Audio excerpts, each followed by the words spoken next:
Hey everybody, welcome to One Up to Nerd. My name is Frankie. And I'm Kevin. And you're watching our holiday special. Oh, is that what we're calling it? Yeah, that's what we're calling it. So if you like the show, make sure to like, subscribe, and have those notifications on so you know when we post awesome stuff. Thanks a lot.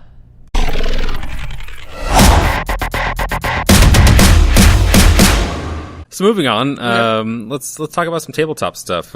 We played Dice Throne Season 2, which I hadn't played Season 1. Dice Throne Season 2. And I was a fan. That was a lot of fun. I'm glad you liked it. Yeah, very fun. That is more my style of tabletop game, I think, which like it had a little bit of a learning curve, but it was something you could pick up and go with. Like you figured out like everything, the instructions of that game were really, well put together except for the Cursed Pirate. Which I looked it up. So easy.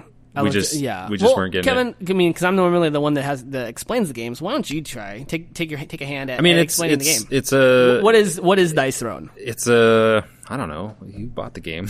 You put me on the spot. You played it. It's a character based fighting game where you're rolling dice and you've got different abilities, and each hero that you pick, I think there's 8 different. Season 2 has 8 games or 8 characters. 8 characters you can play, and each character has different abilities and rule sets, and it's turn based. You take turns, you roll the dice. It's got different phases within your turn, and you're trying to get the other person down to 0 health. Yeah, which we got you down to 0 health. Yeah, so did you. You died too. Trevor won. Yeah. With the character that we couldn't quite understand. We either. played a 3-player free for all. Yeah. Which was interesting because we all wanted to keep each other within like range of health. I know. It was like, oh, that person's getting too far ahead. Jump, like gang up on that guy. So yeah, basically what Kevin said is 100%. The gist of it. The gist, yeah. May not be using the appropriate industry terms, but... Well, Season 1 came out last year, and it's made by Roxley Games, and they had 6 characters, and so you take on a character, like you said, and each character it's kind of cool, you're right, you have a main character board, and then you have a secondary sheet that has your, what's called status effects, and your main character sheet, has, I think it's like 8, abilities, and you have 5 dice, and you're rolling dice to, in a much like a Yahtzee way, to, to perform actions and perform abilities, and it was a lot of fun. Yeah, it was. What character did you play? The Artificer. Artificer? I don't know. Artificer. I hate that word. I've seen it in other games. Like, it's not unique to this game. I always see it, I'm like, what the fuck is that word? Well, it's kind of like a tinkerer, right? Yeah, it's a tinker, an engineer, a mad scientist. Like, I played the Seraphim. No, the Seraph. Yeah. Right, not Seraphim, but Seraph, I think. Yeah. And which Seraphim was the character from the Matrix. That wasn't that Seraphim. Seraphim is kind of mythical is in Christian lore. I don't know if that's the right word, but I mean the Seraphim is one of the 9 choirs of angels. Let's just end it there. Anyways, so I played the Seraph, which was a pretty easy character to play. My defensive skills, like every time you get attacked, you get a chance to defend, and everybody's defense is a little bit different. So every time I took a shot, or somebody took a shot at me, I rolled a dice. Whatever came up had either like a do damage back to you or prevent damage or this and that. And Trevor, who aka the Dark Lord of Memes, he played the Cursed Pirate, and it was a really interesting character. So he had these like gold coins, right? Yeah. Much like you'd find in what was that Pirates of the Caribbean movie? The first one, right? They had all the coins, right? And so he had cursed coins. They were cursed. Yeah, and he had 3 of them to start the game, and every turn he would lose one, and then if he lost them all, he became the Cursed Pirate. That was how it was supposed to play. He's supposed to become the Cursed Pirate, and then once he becomes the Cursed Pirate, he's significantly more powerful, actually. But he dies faster. He takes 4 damage regardless any turn, and I think if we would have played it that way, he actually would have lost. He knew that was what would happen, but he didn't know like how to, and we still don't know. But I guess you looked it up. I could play it right now. Okay. Yeah. Well, you can catch us streaming some 1v1 action. We're gonna try to do that over Skype and see if we can't get some interesting gameplay going. Yeah, and from the event that we were at yesterday at Game Craft Brewing, I did get some good footage. Yeah. A lot of it was just taken with the iPhone. A lot of like slow-mo rolls. iPhone camera is fantastic. Yeah. I mean, it's shooting in 4K, right? So I got some shots with the drone. Actually, I got some good pans of like the front of the building, side of the building. So I actually put that up on the editing software. Yeah. Oh, you haven't released it yet. No. Okay. But I will link it, or as soon as it becomes available. When I'm done with it, I'll link it, and so you could just click this right here. I don't know where it could be, up here or there or down below. You're gonna put it in the video.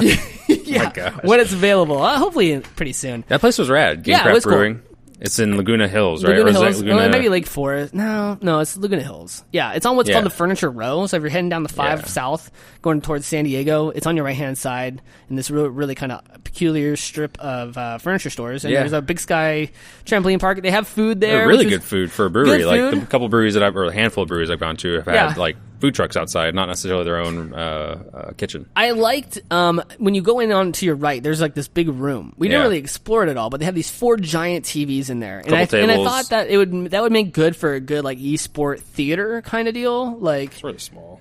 Well, I mean, I don't know what I don't know what the market is for people watching esports. They were streaming in Southern Orange County, but they were streaming a bunch of stuff. They were streaming like Bloodborne, which is cool. Just the environment. They had all the board games. They had the TV streaming stuff. Food was great.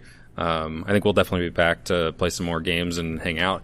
And even had some craft sodas and stuff for the non-alcohol consumer here. Yeah, maybe a 1UP meetup. Oh, that's kind of cool. It's got a cool sound. 1UP meetup. I don't think anybody would show up for that. Well, I would. I don't know about you, but the other game that a couple games that I want to talk about real fast is Monster Slaughter. Monster Slaughter is this really fun game that I just picked up or just got from Kickstarter, and there's, if you'd imagine, your horror film that I don't watch, but there's a cabin in the woods, deep in the woods, right? And you got these high schoolers in the woods in the cabin. They're partying and they're having a good time, and all of a sudden it just kind of gets a little eerie, right?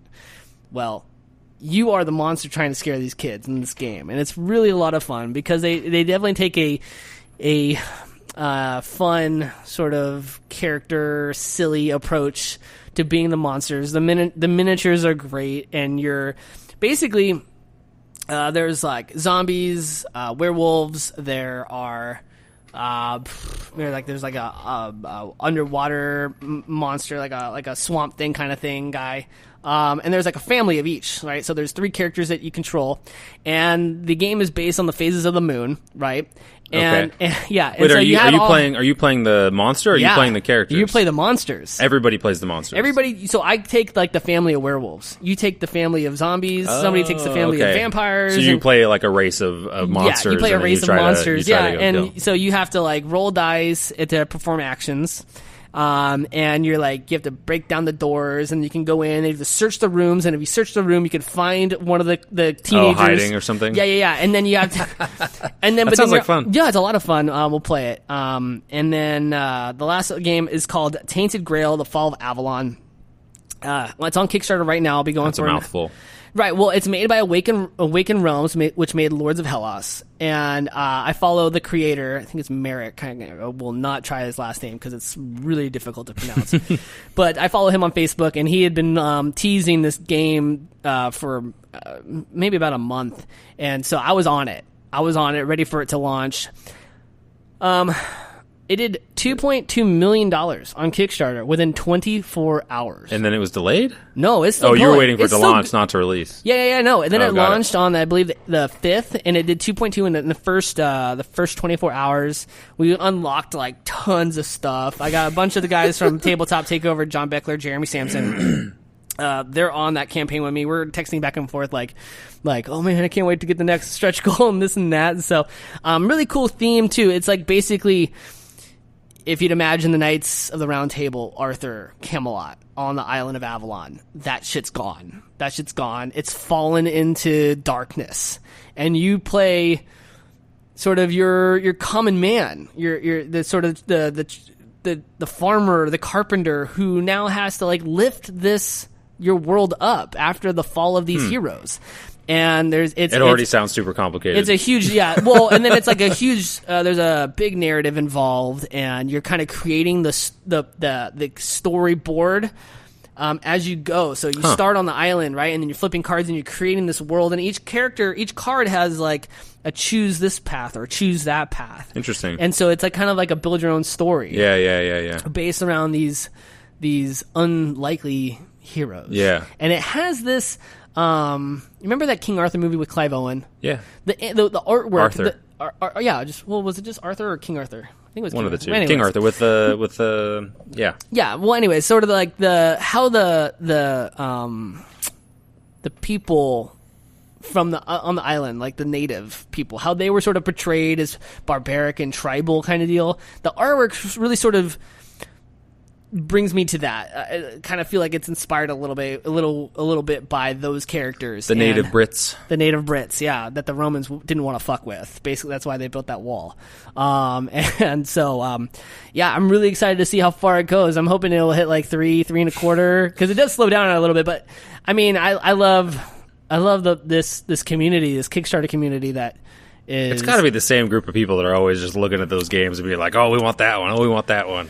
Well, maybe. I mean, you and at least 3 people as a community. But I think it's growing. I think it is growing. Well, of course. I think we talked about that in the last podcast. Yeah. Is like tabletop games and that community is growing as a whole, which is exciting because all this new stuff is happening. I think it's a great place for creators. Yeah. You know, I think there's. I was just watching an interview on YouTube about this guy who'd been a game creator for years and years, and then moved to YouTube. And was kind of doing game development and YouTube at the same time, doing his own thing.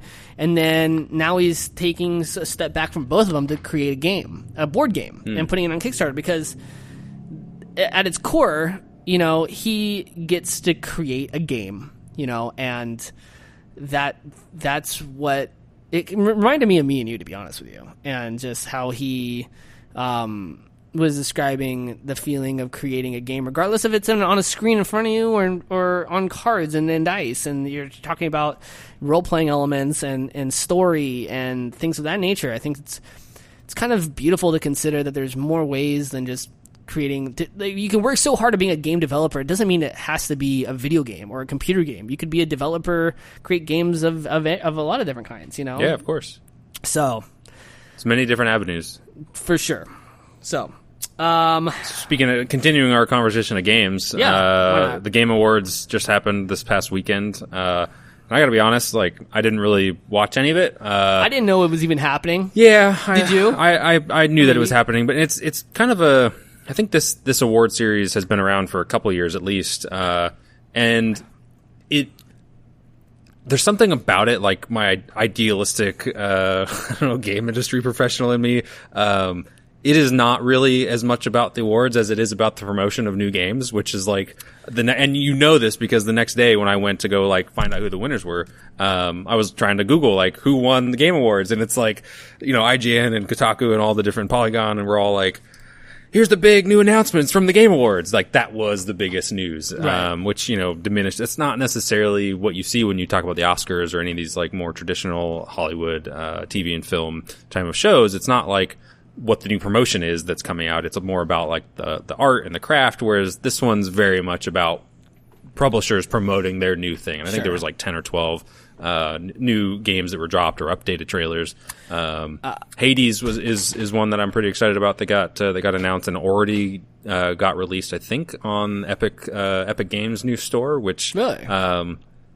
That in itself is a bit of a Epic. shakeup. Epic Games, Fortnite. Yeah. Just so they have Unreal Engine, and they have a store that's sort of associated with that within the game development community. But now they've released their own store, so they're hosting anybody's games. You can release on that platform, and they're only taking do that.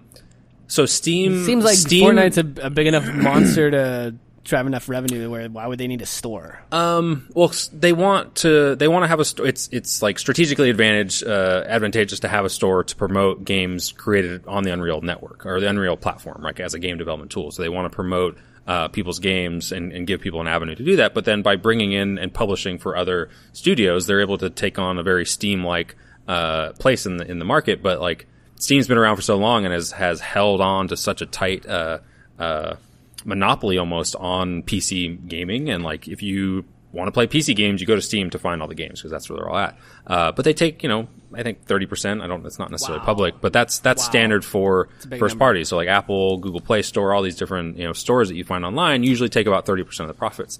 Epic's taking 88%. probably because of their success with Fortnite, they don't need that much money from that avenue. Why would anybody give 88% to Epic? No, they're giving 88% to the developers. They're only taking 12%, which is an 18% difference. Really small commission. It's huge. Hades was one of them, and then there's another game called Scavenger that was announced at the Game Awards. It looked pretty interesting. It's like a winter survival type game. There's an RTS that's like that too. That's based on like a it's like a sim. Winter. It's a sim. That was up for some award. I don't think it won, but I still want to play that one. Yeah. What did you pull out from there? What were you looking forward to? Greedfall and Anthem. Yeah. Those are my two big ones. I mean, there's Project Awakening, which it looks cool, and I like swords and monsters. Yeah. Action RPGs. Yeah. Which is, I guess, you said you were surprised that I'm going in that direction, and I maybe be surprised a little bit at myself a little bit. And there's not too many RTSs around that I'm getting super pumped about. So the next genre for me is role playing, and I think when you talk about role playing and leveling up a character, there's a strategy involved, and I appreciate that aspect of it. And I like these sort of big scenes with monsters and sieges and things like that. And so Project Awakening was one that sort of really highlighted that. But Anthem is... So excited for this game. So excited. Yeah. I mean, there was a little bit of... EA's going to fuck it up. BioWare's going to fuck it up with some of the later Mass Effect stuff that really didn't pan out the way they wanted to. But then I heard that they're bringing a lot of the people from Mass Effect 2, which is sort of the genre, not genre defining, but that was the one that really... That was the peak of the series. Yeah. So they brought a lot of those people onto Anthem. The more and more I see of Anthem, the more and more I'm liking of it. People like, I've been talking to Trevor. Trevor had been super skeptical, saying that they were going to fuck it up. I've been like, nah, I'm confident. I'm confident. And, do you I kind of left Destiny shortly before I heard of Anthem, and then when I saw Anthem, I said, this looks like Destiny taken to the next step. Destiny should have been. Yeah, and I think I'm excited to play it. I'm definitely gonna pick it up. Go for it. The new trailer that got released added in some of the theme and the narrative of Anthem, which was kind of a detractor for me. I was like, I really liked this before the narrative came and like they started to tell some of the story and like what was going on in the background. I'm like, that's kind of cheesy. Yeah. But the gameplay just by itself with the javelin suits and like we've talked about that before. How worlds, just the like, name for a suit, naming it a javelin, is just, you got me. So I mean, and it took me a while to really care about story in games. Like, when I was working at Blizzard, one of my coworkers and I would always go back and forth, and he was all about story, and I was like, I didn't really care for story. But more recently, in the last, I would have loved to have heard your earlier arguments for why I don't care about story. It was always second to me to the challenge of the game and the gameplay, and more so towards the competitive like multiplayer aspect. I played it more for the community games, like all the MMOs that I played and generally spent most of my time playing, was more to me about the exploration of the world. But the narrative never gave you purpose. Not really. Like, no, that's disappointing. Yeah, it did. That just sounds heartless. No, it wasn't. Soulless. So there was a point back in the day when playing Ashton's Call. Like Ashton's Call Ashton's Call had no story as far as I it did. It actually did, and this is what I was getting. The point I was getting to is World of Warcraft vanilla is generally considered to be like it's classic WoW. That's what everybody really enjoys and enjoys or loves. Because it was more open world. And what ended up happening with WoW is like they started to make the expansions more theme park-esque. Like you start in one zone, you have a natural progression to the next zone, you have quests that breadcrumb you everywhere. Whereas in vanilla and more in Ashton's Call, like the story was in the world for you to find, and only through adventure and exploration would you find it. And like now that is a very beautiful concept. Yeah, well, and that's what I really liked about those games. Okay. And so, but some do it better than others. And I think that, if you don't have enough focus on telling the story, then then the ones that don't do it well, that it completely gets dissolved. Yeah. And then you're just playing the game. Well, and there's no story. I totally and the change for me, which was The Last of Us. The Last of Us was like all story. The first story game that I really sank my teeth into and really enjoyed. But like most of the stories and games are contrived, like really, really flagrantly so. Uncharted was for me. I loved Uncharted. The story in Uncharted was just great. Yeah, I loved it. So, anyways, Anthem gameplay looks pretty fun. I'm looking forward to it. The story, we'll see how that goes, and maybe it ends up being really good. But yeah,